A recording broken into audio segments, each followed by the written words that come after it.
Hey guys, what is going on?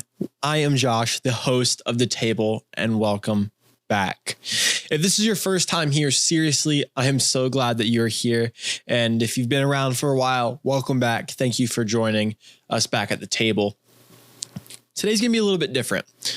We're starting a new series called The Man History Won't Ignore. And honestly, this might be one of the most important conversations I've ever tried to have on this podcast, because over the next few episodes, I want to wrestle with a really big question. Can we trust the story of Jesus? Not emotionally, not spiritually, but historically. Did these things really happen? Can we trust the Gospels? What do we do with the objections that people bring up? And how do we approach something we weren't there to see? Because let's be honest, that's the tension, right? None of us were there. We didn't physically see Jesus teach. We weren't there at the cross. We didn't watch him eat. We didn't put our hands in his side or through his hands. And we didn't see the empty tomb. So what do we do with that? How can we trust something from over 2,000 years ago? And before we even jump into Christianity specifically, I think we have to back up a little bit and ask a more foundational question first. How do we know anything from history ever at all? Because if we can't answer that, or if we don't answer that, then we're going to talk past each other the whole time. So today is going to do two things. First, I want to talk about how we trust things we weren't there to see. Then I want to put some real objections on the table. Not answer all of them today and not rush through them, but name them honestly so we know where this series is going. Because I don't want this to be a series where we pretend the hard questions don't exist. I want us to walk actually right into them. All right, let me start here. If I told you that yesterday I met George Washington, like literally sat down with him, had a cup of coffee at Loveland, you probably would stop listening to this episode pretty quickly. Maybe rightfully so. You'd think I lost my mind. And if I tried to defend myself and say, no, seriously, he got an iced vanilla latte, you would look at me like I was crazy, and that actually does not help my case, but that would make it worse. But here's what's interesting. You still believe George Washington existed, even though you've never met him. You weren't there for the Revolutionary War. You didn't watch him cross the Delaware. You didn't hear him give speeches. You didn't see him become president. And yet, you don't question whether or not he was real. Why? Because history doesn't work off of personal experience. It works off of three things. It works on evidence, testimony, and what was left behind. And that matters because I think sometimes when people approach Christianity, they accidentally use a completely different standard than they use the rest of the world. For most of historical events, we ask, was there any testimonies? Are there documents? Are the sources early enough to when it actually happened? Do all the different accounts line up? And is there outside confirmation? And with all of these things, does the evidence make sense of what happened? But when it comes to Jesus, people can sometimes just straight up go to, well, I wasn't there, so nobody can really know. But if we use that standard consistently, then we don't just create a problem for Christianity. We create a problem for almost everything we claim to know about the ancient world. Alexander the Great, Julius Caesar. Nobody alive today saw any of them. So when historians look at all of this, they don't ask, okay, well, is it old? They ask, is it reliable? And those are two very different questions. Think about a crime scene, for example. Nobody actually saw the crime happen, but investigators come in, start piecing together what happened. They look for fingerprints, DNA, witness testimony, timeline, security footage. They look for motives, patterns. And when they've gotten all of this information and enough things line up, nobody says, well, I guess we weren't there, so we'll never know. No, what they say is, this is the most reasonable explanation based off of the evidence. That's how historical investigation works too. You look at what was left behind, and every historical event leaves a trace. Documents, eyewitnesses, artifacts, cultural impact, something. So the question is not, were we there? The question is, what kind of evidence do we actually have? And that is the question this whole series is built around. Now, at the center of all history is one thing: testimony. Somebody saw something, somebody experienced something, and then they told somebody else. And then that person told another person, and here we are today in 2026. That's how history moves forward. And honestly, your entire life already works like this. You trust testimony constantly. You trust news reports, conversations, teachers, the books you read in school, documentaries, this podcast, people online. And you don't trust them blindly, I would hope, but you trust them hopefully based on credibility. And we already have categories in our mind for what sounds trustworthy and what doesn't. If our friend says, hey, I saw a deer on the side of the road, you'd probably believe them immediately. Well, why is that? Why is it that you believe that there's a deer on the side of the road and not George Washington and you got coffee? Because that lines up with reality, right? That's not hard to believe. Like, the deer are always on the side of the road. But if my friend says, hey, bro, I fought a dragon on the way home. Like, all right, let me see the video. Like, there's got to be a TikTok of this. I need some evidence. Now you're asking questions. When? Where? Did anybody else see it? Do you have pictures? Are you okay? Because extraordinary claims demand stronger evidence. And Christianity is okay with that, and it understands that. The resurrection is an extraordinary claim. Christians should not be afraid to say that.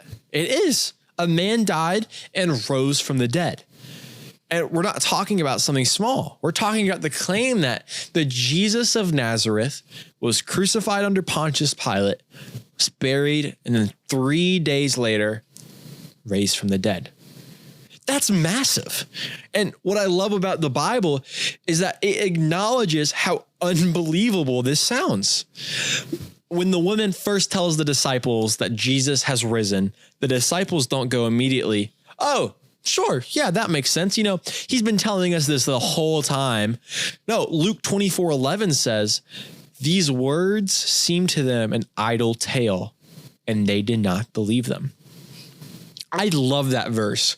And until kind of doing this study, that's the verse I just skipped over. But after doing this, sometimes when people talk about ancient people, like they were just gullible and that they would believe anything, but they weren't stupid. They knew dead people stayed dead. The resurrection shocked the disciples just as much as it shocks us, which means Christianity is not saying, believe this because it sounds normal. Christianity is saying something happened that was so disruptive, so unexpected, and so reality shifting, world shifting, that the people who didn't even expect it became convinced of it. That's different. So when we come to the Gospels, the question isn't just, oh, are these religious writings? Because obviously they are. They're theological. They're written to present Jesus, and they are written with purpose. But being theological does not automatically mean being historically false. And that is a really important thing to note. A source can have a point of view and still report real events. Every historian has a perspective. Every documentary has an angle.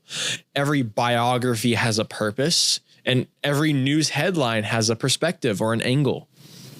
The question is not, does this writer care about what they're writing? The question is the account trustworthy? And that changes the conversation completely. Because now we're not just talking about theology, we're talking about history. And one thing I really find interesting is that Luke at least explicitly presents his gospel as an orderly account based on earlier testimony. He opens his gospel by saying, "Many have undertaken to compile a narrative of the things that have been accomplished among us, just as those who from the beginning were eyewitnesses, it seemed good to me also to write an orderly account." And that's Luke 1:1-3. And that matters. Luke is not opening like once upon a time in a far fairy tale, far, far away. He's saying there are accounts, there are eyewitnesses. I followed these things closely, and I am writing this in an ordinary way. That is investigative language. Now, does that automatically prove every detail true? No. And Christians need to be honest about that, because a person can claim to investigate something and still be wrong. But it does tell us something about what Luke thinks he's doing. He's not presenting fantasy. He's presenting testimony. He wants the reader to see this is rooted in things rooted in things that actually happened. But now we hit the real tension. Just because something sounds historical doesn't mean it's true. So naturally, the next question becomes, well, what if they made it up? And granted, that's not a bad question. That is the right question you should be asking, because testimony only matters if it's trustworthy. So let's think about it for a second. If somebody was inventing a movement, especially one that would define their legacy, what would you expect? You'd expect them to make themselves look strong, important, heroic, better than the others. You'd expect them to remove embarrassing details. You'd expect them to clean the story up a little bit. But the Gospels don't really do that. The disciples honestly look kind of terrible at times. They misunderstood Jesus constantly. They argue about who the greatest is among them. They fall asleep when Jesus asks them to pray.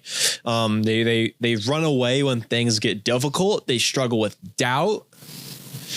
Peter literally denies Jesus 3 times. And this is one of the central leaders of Christianity.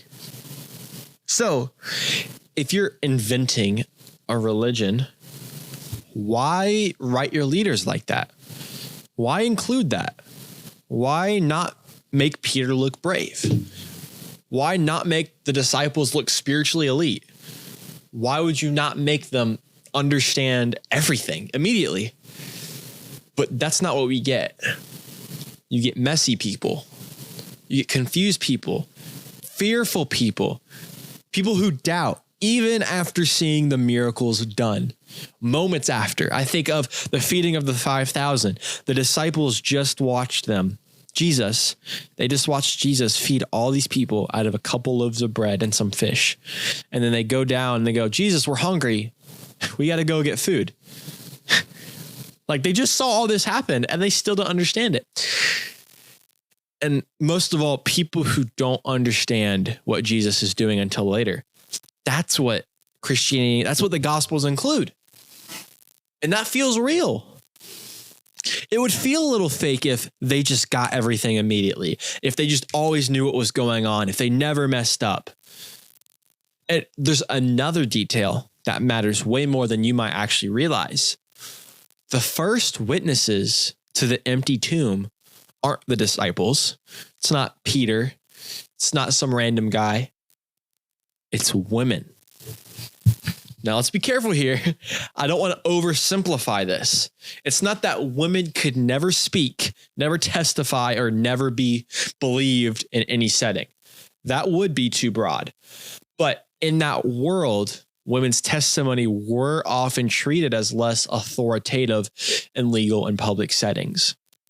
So if you were inventing a resurrection story to persuade that culture, making women the first witness is not the obvious strategic move. And yet all four gospels include women at the tomb. That matters because if you're going to fabricate a story for maximum credibility in that culture and in the future, that's a really big detail that you wouldn't invent.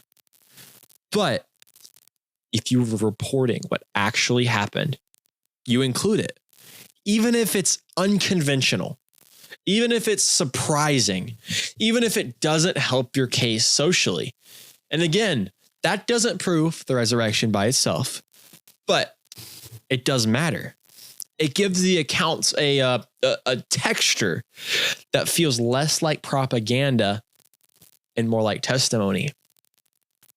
Now, at this point, someone might say, all right, maybe Jesus did actually exist. Maybe he was a person. Maybe he was a good guy, right? Maybe some of the things he said, I could rock with that. The Beatitudes, I rock with some of that stuff, but does that mean that Christianity is true?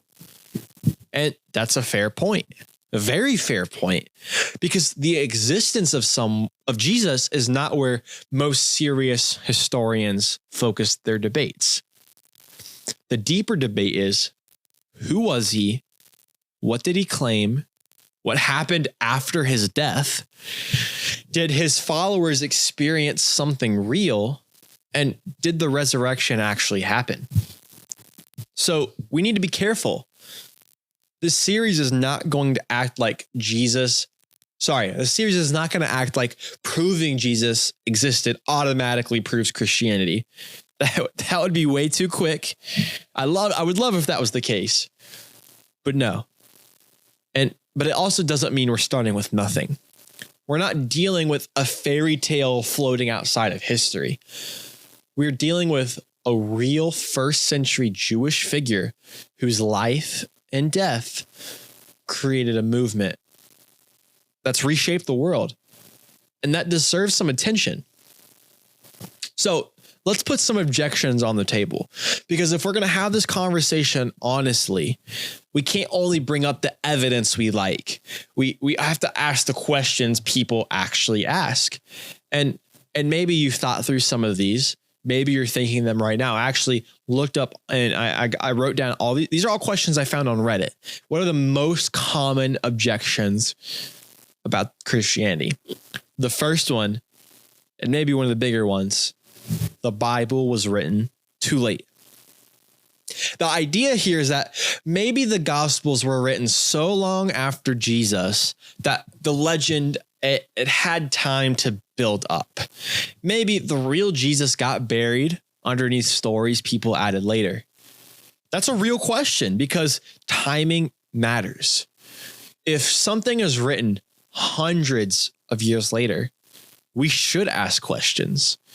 But what we're going to see later in this series is that the Testament documents are not as distant from the events as people often would assume, especially when we talk about, say, Paul's letters.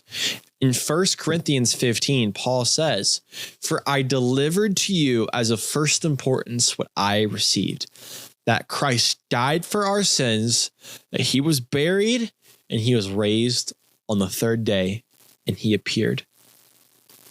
And in Acts 1, it starts by saying, "And after he was risen, he appeared to many people using many proofs." That matters because Paul is not presenting the resurrection as something invented centuries later. He says this is something he received and passed on. This is early, very early. And we'll come back to that. But for now, the point is simple.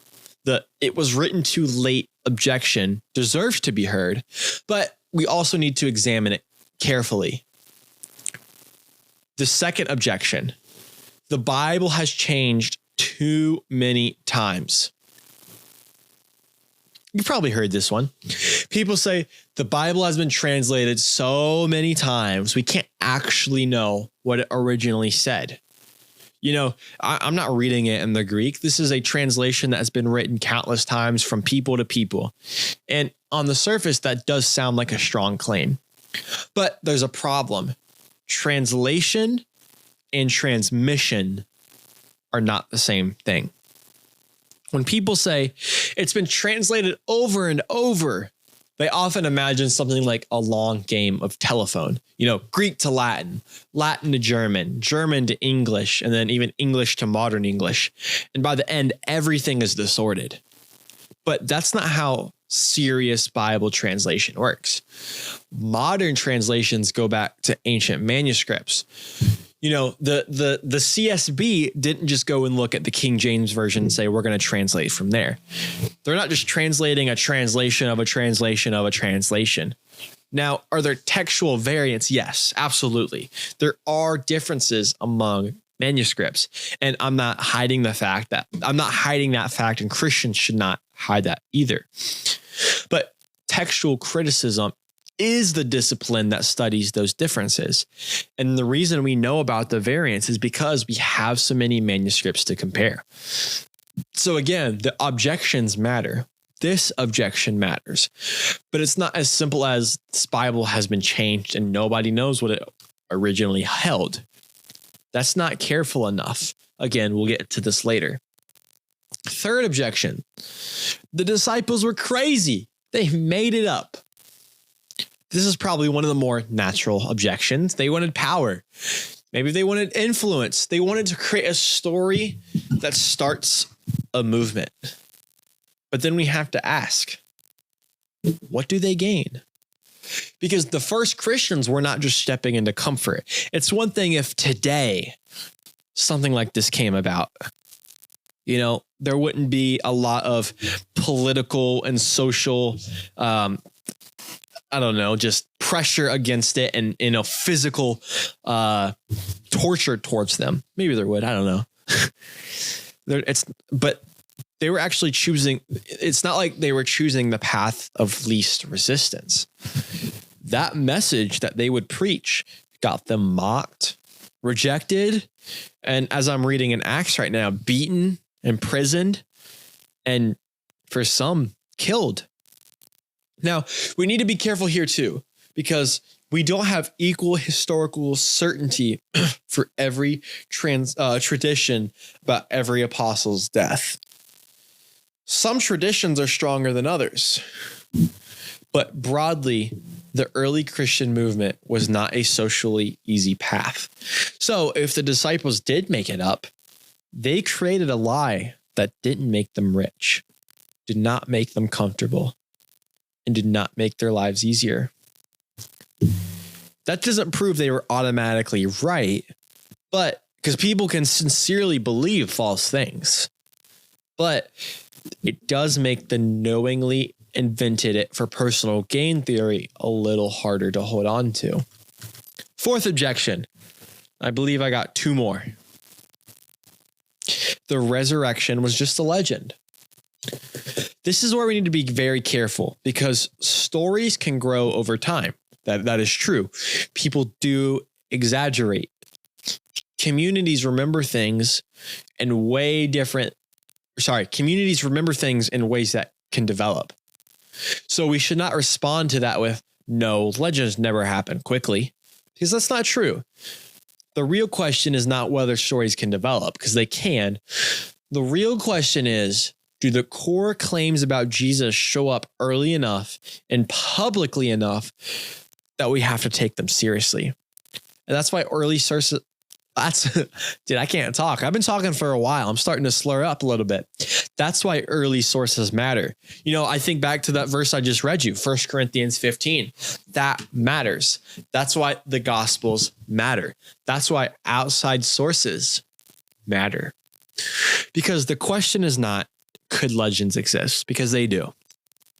The question is this.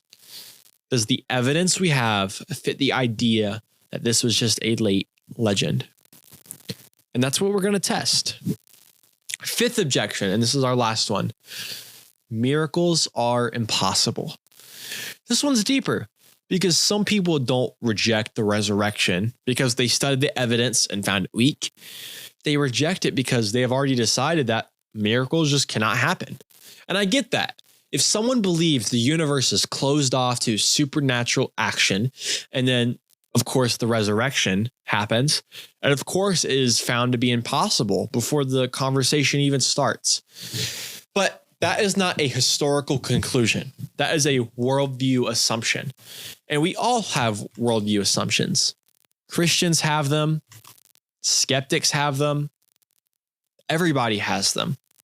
So part of this series is not going to be asking what evidence do we have. It's also going to ask what assumptions are we bringing to that evidence? Because if somebody says, I don't believe in miracles because miracles can never happen, then no amount of historical evidence would ever be enough. Not because the evidence is weak, but because the conclusion was ruled out before the investigation even began. And that matters. Now, I want to pause here and say something clearly. I'm not bringing these objections to make people feel stupid. Actually, the opposite. I think these are real questions. And if Christianity is true, it should be able to handle real questions. I think sometimes we get nervous around doubt, but doubt is not always rebellion. Sometimes doubt is someone trying to be honest. Sometimes doubt is what happens when somebody finally starts taking the claim seriously. And honestly, I think avoiding hard questions creates weaker faith, not stronger faith, because everybody eventually runs into questions. Everybody. And if your faith completely falls apart the second somebody challenges it, there's a problem. So in this series, I don't want to dodge anything. I want to put it all out on the table. The good questions, the uncomfortable questions, the objections, the tensions. Because if this story is true, it can withstand investigation. And one thing that has already shifted my perspective is realizing Christianity didn't grow into some hidden corner of history. The crucifixion was not presented as a secret mystical event that only a few people knew about. The early Christians were making public claims in real cities, in real communities, and in the same world where people could ask questions. They were pushing them back and even challenging them. Christianity was not born in comfort. It did not begin in political power. It did not start with cultural advantage. It began with a Messiah, a crucified Messiah. And that is not the message you invent if you're trying to make things easy.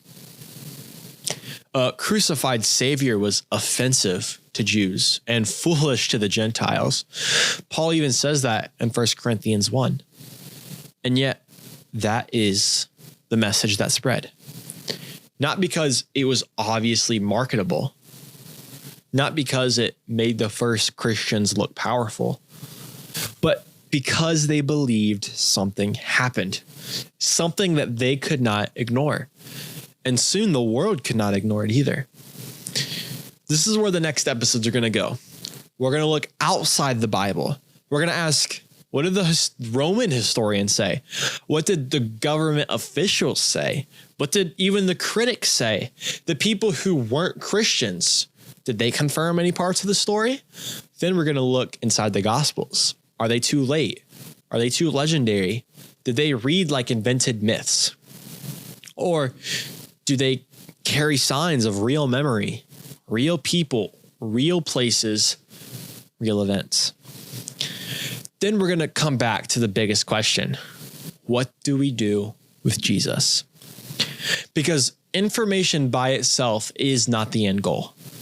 The goal is not just to win the argument. The goal is to ask, if this is true, if Jesus really lived, if he really died, if the resurrection claim really does stand at the center of history, then what does this mean for us? And as I wrap up, I want to make something really clear. The goal of this series is not, let me prove perfectly Christianity beyond all possible doubt. Because faith still requires faith. There is no historical argument on earth that removes the need for trust completely. And Christianity never claimed otherwise.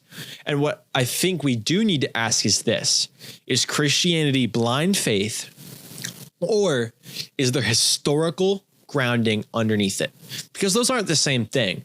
And I think a lot of people would only have ever heard two extremes: either just believe and don't ask questions, or it's all fake and there's nothing there. But what if there's another option? What if Christianity can actually stand up to investigation? What if asking hard questions doesn't just weaken faith, but deepens it? What if the story of Jesus is not less credible the closer you look, but more compelling? That's what I want to explore together in this series. Not aggressively, not defensively, just honestly. Wow. Whew. That was a lot. This might be the longest solo episode. Listen, today was not about proving everything. It was about building a strong foundation. Before I ask the question, did Jesus rise from the dead? We first have to ask, how do we know anything from the past at all? And once we realize we already trust enough evidence and testimony, the conversation changes. Now it's not, was I there? Now it's, what kind of evidence is this? And today, we also put the objections on the table. The Bible was written too late. It's been changed. The disciples made it up. The resurrection became legend. Miracles are impossible. These aren't small questions, but they are also not questions I'm going to be afraid of. We shouldn't be afraid of these questions. So next episode, we're going to look outside the Bible. I got a list of names, bro. I'm going to try my best to pronounce them. If you know how to pronounce them and I mess it up, that's my bad. Next episode, we're going to look at Tacitus, Pliny, Josephus, Lucian, people who are not Christians and people who are not trying to defend the faith. And we're going to ask, what did the world say about Jesus? Because this story didn't stay hidden. This story stepped into history, and history has never been able to fully ignore him. Wow, what an episode. Thanks for being here. Seriously. Thanks for pulling up a chair. We'll keep going. See you next time.